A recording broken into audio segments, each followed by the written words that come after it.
Maryville, Missouri, 1989.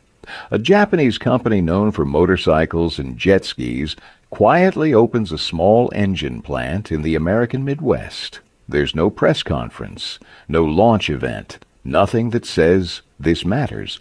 The plant builds a small engine called the FC-150V, made for walk-behind lawnmowers. Nobody in the mower trade pays much notice. 19 years later, Tecumseh, one of the companies that helped build the small engine business, shuts down its engine division for good. 12 years after that, Briggs and Stratton, a name that had lasted a century in American manufacturing, files for bankruptcy and gets sold off in pieces. Somewhere in between, that quiet motorcycle company never sells a single mower under its own name, but it becomes the engine most pro-landscapers trust to start every morning. This channel digs into stories like this one. We look at machines and companies that quietly shape the world we live in, hidden in plain sight under someone else's brand name. If that sounds like your kind of story, subscribe, because this one gets stranger the deeper you go. So how did a motorcycle company end up running the most important part of a lawnmower? You have to go back to a place that has nothing to do with lawns at all. In 1896, a man named Shozo Kawasaki founded a shipbuilding company in Japan. Ships, not motorcycles, not engines, and nothing close to a lawnmower. But that early start mattered more than most people know. A shipbuilder lives and dies by tight tolerances. A ship's engine can't fail out in the ocean. And when it does, there's no dealer nearby, no tow truck, no second chance. That mindset stuck. Build it so it can't fail far from help. It became the standard running through everything the company touched later, from trains to aircraft, and eventually small engines nobody expected them to care about. Over the next few decades, that same shipbuilder grew into a large company that built trains, aircraft parts, and heavy machines. Most Americans never see this kind of business, since it works behind the scenes of other industries instead of in front of shoppers. That habit of working quietly inside someone else's product wasn't new when Kawasaki entered the mower business. It was already the company's oldest habit, just used this time on a smaller machine. Kawasaki didn't get into general-purpose engines because someone dreamed of taking over American lawns. They started building them in Japan in 1957, mainly for farms and factories. These were plain tools for plain jobs. It was slow, boring work, refining engines that had to run in tough conditions for people who couldn't afford downtime.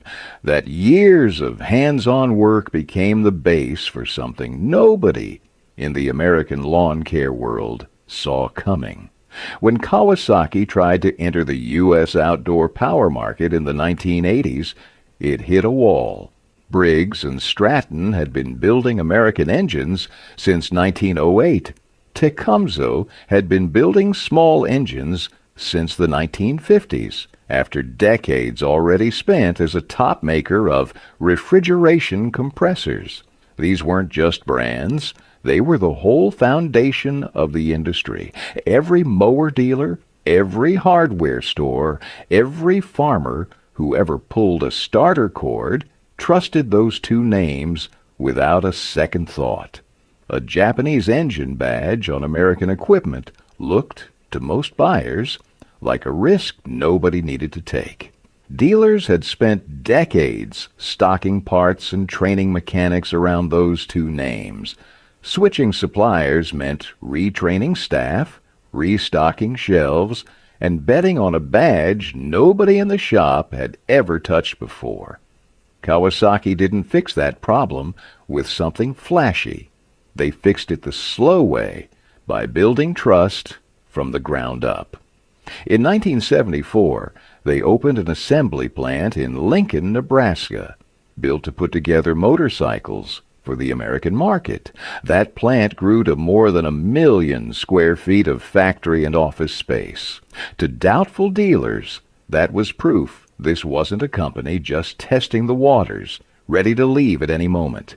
It gave Kawasaki a foothold, a real workforce, real supply chains, real hands-on experience building things right here in the U.S. No more shipping everything overseas and hoping dealers took a chance on an import. Then in 1989, they opened a dedicated engine plant in Maryville, Missouri, covering hundreds of thousands of square feet on well over 100 acres. They started building small engines like the FC-150V for walk-behind mowers right there on American soil. That choice mattered more than it looked like at the time. An engine built in Missouri didn't raise the same suspicion as one built overseas. Parts could ship faster. Dealers could get warranty help without waiting weeks. And most of all, mower makers who were nervous about switching suppliers could see it with their own eyes. This wasn't some far-off company shipping in cheap parts. It was a real plant with real workers planning to stick around for the long run. Still, a factory alone doesn't earn trust. The real turning point came from something far less flashy: complaints. Commercial landscapers were the toughest customers in the industry. The crews running mowers 8 hours a day, 6 days a week. Their gear didn't sit in a garage most of the year. It ran hard every single day in heat, dust, and non-stop shaking. By the 1980s and 90s, some of those pro users were hitting real trouble with their engines. Their old engines were built decades earlier for light, once-in-a-while, home use, not for the daily grind of commercial work. That gap became Kawasaki's opening. Companies like Skag, Exmark, and Wright Manufacturing, the people actually building commercial mowers, started choosing Kawasaki V-twins for their toughest machines. It wasn't about marketing. Their own engineers tested the engines. Their own buyers, out mowing acres of grass every day, reported fewer breakdowns. Word spread the way it always does in trade circles. Mechanics to mechanics, dealers to landscapers, one crew telling another what held up.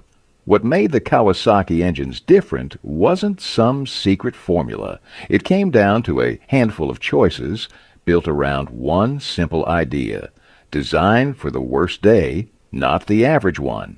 Their V-twin engines used a round, dome-shaped combustion chamber, a shape that helped the engine burn fuel more cleanly and run smoother under heavy load. They used heavy-duty air filters, sometimes 2 layers deep. A commercial mower kicks up a huge amount of dust and grit, more than lighter home engines were ever built to handle for hours at a time. And they used cast-iron cylinder liners, a tougher, more wear-resistant metal than the aluminum used in lighter-duty engines. An engine running 8 hours a day needs parts that can take years of rubbing and friction without wearing out early. None of that meant much to a homeowner mowing the yard once a week. But to a work crew whose whole paycheck depended on machines starting every single morning, it meant everything. A blown engine wasn't just annoying. It was a lost day of paid work, a stuck crew, an angry client. Being reliable wasn't a nice extra. It was the whole business. Kawasaki leaned into that gap instead of trying to win everyone at once. They built their name with the pros first, the toughest, least forgiving buyers in the trade. Homeowners could follow later, once the name had already proven itself where it mattered most. But an engine, even a great one, doesn't sell itself. Kawasaki never opened its own stores. They never put their name on a mower. Instead, they built something quieter and it turns out far more lasting. Close ties with the mower makers themselves. Companies like Wright Manufacturing didn't just buy Kawasaki engines. They built their machines around them, matching part numbers directly, so a dealer could order a new part with no mix-ups or delay. That kind of tie takes years to build, and it's very hard for a rival to break once it's set.